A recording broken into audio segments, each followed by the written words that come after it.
Alors, nous, on est très contents, moi et Jason, d'avoir 4 choix dans les 3 premières rondes, 4 des premières 25 ou 26. Puis on devrait être capable d'identifier des bons joueurs, des joueurs qui devraient être capables de contribuer à l'édition 2025 des Alouettes de Montréal.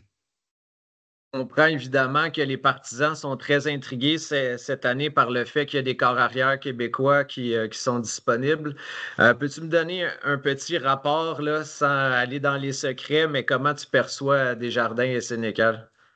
Mais c'est 2 excellents carrières de football qui ont eu beaucoup de succès, que ce soit à Laval ou à Montréal. C'est 2 joueurs qui ont gagné des championnats nationaux, c'est 2 leaders, c'est 2 joueurs qui ont eu un impact direct dans le succès de ces 2 institutions.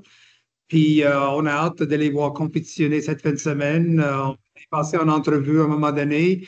Puis, à un moment donné, on va retourner chez nous, on va s'asseoir avec notre département des opérations football, puis avec Coach Maas. Puis, quand on va préparer notre tableau, on va mettre les meilleurs joueurs que nous, on pense qui peuvent contribuer à notre succès. Puis, on va prendre des décisions qu'on a besoin de prendre le 29 avril. Une dernière avant de laisser la parole aux autres. Tu connais très bien l'importance du talent local. Est-ce que tu peux te permettre de ne pas sélectionner un des 2 corps arrière québécois en sachant ou en se disant que peut-être un jour un des 2 va être capable de bien jouer dans la Ligue canadienne? Mais je ne me commette pas à te dire qu'on va sélectionner un ou l'autre. La seule chose que je peux vous dire, puis je pense que je l'ai dit quand j'ai accepté le poste de DG aux Alouettes de Montréal en janvier 2020, on va toujours choisir les meilleurs joueurs. All right? Puis à talent égal, on va garder nos meilleurs effectifs chez nous. Puis je pense on regarde le succès des 2 dernières années avec le contenu canadien, que ce soit les lestages, que ce soit les Marc-Antoine Dequoy, que ce soit Lou Hall, que ce soit Phil Pott, que ce soit Quentin Arcu. C'est ça notre plan. Les meilleurs joueurs, puis à talent égal, on va garder nos meilleurs effectifs chez nous. Merci, Eric. Again, to ask a question, please use the raise hand function to be added to queue. Encore une fois, pour poser une question, utilisez la fonction lever la main afin d'être ajouté à la file et de pouvoir poser une question. La prochaine question est de Justin Dung. Next question is from Justin Dung. Please go ahead, Justin. Hey, this one's for Danny first. Do you believe, Danny, that this is the best Canadian university quarterback class in CFL draft history? History? Oh boy. I don't know if I'm ready to say history because I haven't been around that long, I don't think. But I would attempt to say it's as good as a class that I've been exposed to since I've been earning a living in the CFL. So it's a pretty intriguing class. It's we've got some that are here. They've had a ton of success with their respective programs. I'm a firm believer that they've obviously had a direct impact not only with their respective programs, but also the position that they play. And they brought some awareness that, the Canadians could be successful playing the quarterback position. Having said that, we're looking forward to watching them perform here. We're going to have an opportunity to evaluate them accordingly. And then, like I mentioned in French, we will take the decisions that are best suited for the Montreal Alouettes. This is one for Jason. I'm curious, what can Canadian quarterbacks do to earn more respect from American coaches in the CFL? I don't know that it's necessarily the American coaches they need respect from. I mean, playing at a high level at any level is what every player that's not in the CFL needs to do. When I'm watching film, I notice everybody. I mean, I could be watching one guy and another guy stands out because of the plays he's making. So at the quarterback position, I've told you this before, smart, accurate, and tough. If you're displaying those 3 things first, to me, I don't care where you play or what nationality you are. I can tell whether you can play or not. Obviously, we know both the Canadian guys that stayed in U Sports both played at an extremely high level, and I think we all have a lot of respect for the U Sport level of competition. Is there a difference with Rourke playing down in Indiana in the Big Ten? Sure, there is. But they all three displayed those three attributes I talked about. And you have to be able to do that whatever level you are. Then whatever opportunity you get from there, you go to a combine, you go to something invited. Now it's apples to apples. You can compare it. So, I think I don't know that they can do any more than what they've done. You can only control the controllables for yourself. And I think all three of them have displayed that and done that at extremely high level. And now it's just a matter of opportunity and then meeting that opportunity with a good result. For both of you, because you're both from Montreal, can Jonathan Senecal have a pathway to being a starting quarterback in the CFL? Do you both envision that? Well, we had him for training camp last year, and what I'll tell you is this. I mean, again, those three attributes I look for in quarterbacks. He's attentive in meetings. I know he knew what he was doing while he was there. He got very few reps, but the reps he did, he took advantage of those opportunities. He also played and stayed healthy throughout his career for the most part, and you've got to be able to do that. So, I think it's very difficult to play quarterback in this league. So once you get in there, you've just got to prove it and do it. I think the sky's the limit for anybody that makes the most fun a first opportunity in our league. I think they only get better. So I'm not opposed to thinking that anybody, let alone a Jonathan Senecal, couldn't start in our league. Yeah, and I'm pretty fortunate because we've got a head coach that's played the position at a very high level. We've got an offensive coordinator that's a Hall of Famer and one of the best that's ever done it. And I've had the good fortune to coach a couple along the way. So we've got enough people that have enough of an expertise internally, and and these are going to be questions that are going to be brought up. We're gonna evaluate them accordingly, and then we're going to make whatever decision that needs to be rendered that's best for the organization. Thank you, guys. Thank you, Justin. Next question is from John Abbott. Please go ahead, John. Hey, guys. There was a lot of noise and intrigue around the free agency time when the announcement was made that the CFL salary cap was going up. And there was a lot of different opinions about how teams would handle that, given the surprise that news was. Now that you've had some time to digest that, Danny, do you intend to spend to the new cap ceiling, or how are you handling that additional money? Well, the additional money, I mean, listen, at the end of the day, we're going to do whatever we need to do as an organization to be competitive and to put the best product out there by respecting the cap. Obviously, nobody wants to go over the cap. So whatever new, stipulated amount has come forth with this injection of money that's been sent or given to us, we're gonna be responsible with it. Fortunately, in our situation, we did most of our heavy lifting in December. We weren't as active with our free agents during the free agency period. We were able to secure the services of a few players, but we believe in our core, and what we want to do is keep our core in place for the next few years. So we will spend responsibly. And we know that we want to put a good product out there, and that's how we're going to function. Would it be fair to say you're aiming more towards the floor with the ability to spend more if you have to, or are you more in the middle? No, I mean, I'm not at the floor, I'm not in the middle, and I'm not at the cap. I mean, I'm wide open. I'm wide open, and don't forget the cap is not something that you have to adhere to on a daily basis. It's during the calendar season. So you have to be at the cap by December 31st. So you get to pick and choose how you want to spend that money. Some people may be a little bit more active at the beginning of the year. Some others may be a little bit more active at the conclusion of the year. And let's not forget, you're going to have some injuries. You're going to have to address those injuries during the course of the year. So you're always going to need a little bit of a buffer to go out there and sign other players, knowing full well that you're going to have an issue at some point in time on the injury front, and you want to make sure that you still remain competitive by having those dollars available to you, and at the end of the year, making sure that you don't exceed that amount. Has it changed your strategy at all compared to previous years, or is it just more the same? I mean, does it change this? I don't think it changes the strategy.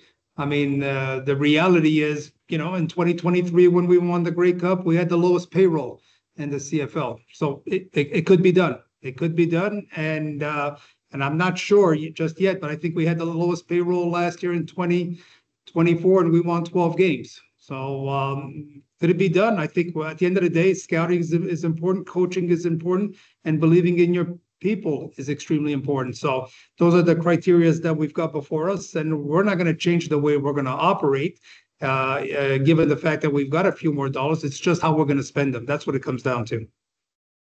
Excellent. Thanks, Danny. Thank you, GC. Next question's from Daryl Davis. Please go ahead, Daryl. Hi, Danny.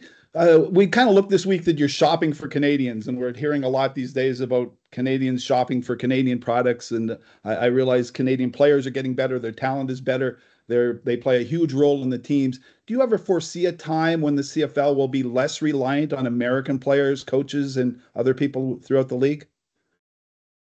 Less reliant on American players and coaches? Yeah. No offense to Jason, but I'm just wondering, in this environment, is there anything that could change the way the CFL looks at things going ahead? Well, I mean, I think Jason hit it on the head, even with the quarterback position. When we go to training camp, when we're selecting a team, we're selecting the best players. If they happen to be Canadian, we're going to select Canadian players. We're not, even though we're mandated to start 7 Canadians, if we have 8 or 9 or 10, and we've done so in the past, and start them, then we will do so accordingly. And when I take a look at our coaching staff and I take a look at our scouting department, we've got quite a few Canadians, but I don't look at them as Canadians. I look at them as qualified football people that can impact our football team, moving forward. So, I don't look at it as a Canadian or an American thing. I think if you're qualified, regardless of where you come from, the opportunity is going to present itself in Montreal. We're going to give you an opportunity to earn a living doing what, you enjoy doing in an environment where your voice, your opinion is going to be welcomed. I mean, that's just the way we operate. I don't look at it as an American or Canadian thing at all. Okay. It's a strange environment these days. Do you expect any hassles with Americans coming into Canada to play for your team? No, none. Actually, we've done, like I said, most of our heavy lifting in December. We're almost at our training camp numbers here as we speak. Actually, the focus here for us in the next few weeks is strictly on this Canadian draft. So we haven't had any pushback or any reservation or anything regarding anything that's circulating out there. Great. Thank you, Danny. I appreciate it. Thank you, Daryl. Next question is from Frank Stanishi. Please go ahead, Frank. Gentlemen, thanks for doing this again. We always appreciate seeing you and talking CFL football. We've got a really interesting year coming where you've got the players you're looking at now. And the decision-making process, I understand about the numbers, and Jason, I understand about the qualities that you expect out of a quarterback. How does that translate with players? And when you talk to them individually, what impact does that have on your decision-making process? You talk about the interview process? Absolutely, sir. Yeah, I mean, I think we have a standard of how we do it. We get 13 minutes to interview the guys, and then if you make other interviews later, with the quarterback position, obviously you want to make sure they have an understanding of offensive football and strategy and things like that. But I think by their play, you can clearly see that those 3 individuals have that. And I think that's important. Anytime you're evaluating the quarterback position, you want to make sure there's a certain standard of understanding, because professional football is very difficult, and particularly to make a team in a short amount of training camp, which is what we have. You've got 3 weeks to make an impact, and we've got to make decisions quickly. So you want to make sure they're able to do that. The interview process, obviously, you're checking boxes too on character and kind of what kind of people they are. Because to me, as quarterbacks, you're looking at leaders of your football team and your organization as well. So there's certain demands that are bestowed upon them that they need to fit, and you could get kind of a decent feel of that in an interview, but maybe not all the way. So then you go back to character evaluations of previous coaches and people that have coached them and see what kind of individuals are. Most likely, if they've had the success these guys have had, they're good people, good character, and they'll check all those boxes as well. So again, it just comes down to a good fit for whichever organization does take them. And then those guys making the most of a small opportunity, because that's what every single first-year player gets in the CFL. You make it to year 2 in the CFL, you're a much better player because you've had the whole year to get better and adjust to the CFL game. You're always much better year 2. But there's so many guys that can't make it to year 2 because it's such a difficult transition. So they won't be any different than those guys. And that's why I say you got to take advantage of any opportunity given to you, no matter what position, what nationality you do have. Leave it there, Danny. I don't think I can add anything else to that. I mean, when you take a look at what we've built here the last 2 years under the leadership of Coach Maas, fit is extremely important. Obviously, you have to have the ability to play the game, but fit is extremely important. I think our success is surrounded by the type of culture that we've built, and that culture is extremely important that we maintain it, and we are cognizant of the fact that if we were able to establish it and maintain it and get on a particular run with it, then the success will follow without a doubt. Yeah, Jason, I'm not doubting your answer as far as the 3 qualities and or that we can move that aside from that. But the part where you're looking at candidates and it's an equal playing field for all of them, whether they come from U.S. college or Canadian college, I'd like to drill down on that and ask, is there in your mind more of a concern with ensuring that you notice the upward ability of the talent of the Canadian player who may not be as coached up as the American college players? Is there a factor in that regard? Do you look more for some sort of hidden talent, if you will, that hasn't been? I think when you're looking at 3, individuals in and of itself that play football, you always look at competition. I mean, where they played and who they played against. And if someone's played in far superior competition and done extremely well, they're going to have a leg up on the other guy. That's just what. But there's so many guys in our league that have played Division I football that can't beat out a guy that's played youth sports up here or Division II football down there. I mean, I've seen it. I've competed against those same guys that have stuck 6 years in the NFL, played in playoff games in the NFL, couldn't beat a guy out. So I've seen it firsthand. So you always evaluate that and evaluate the competition and maybe grade them a little bit higher. But once you make your decision to, hey, they're going to compete on our team, all that's out the window now. Now it's how do you do here? How do you pick things up? How do you compete? How are you in the locker room? That's what matters more than anything. But the evaluation, you have to take into some consideration where they have played, because there are levels to football. But when you get stuck together, the guy who played at the lower level compared to the guy who played, hey, when they're competing, it's the best man wins at that point. And you could throw out all those other things. Yeah, my assumption, and I guess the root of my question is the opportunity for Canadian players to surprise you more than the ones who that kind of thing. I guess when you've been surprised as much as I have been, if you want to use that word surprised, I'm really not surprised. When you I'll say this, if you get invited to one of our camps, you're a damn good football player. I'm sorry. It's hard to make professional football. It is. There's thousands of kids out there that aren't good enough to make it to a camp in our league. So when they make it, my eyes are wide open to everybody that walks through our door. I'm rooting for all of them. I just know the cream will rise to the top, and we can only pick so many.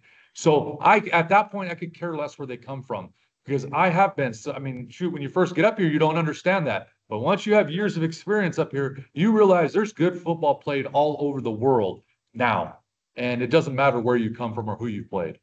Well, thank you for answering the question as fully as you did. Danny, thanks for doing this. Thank you.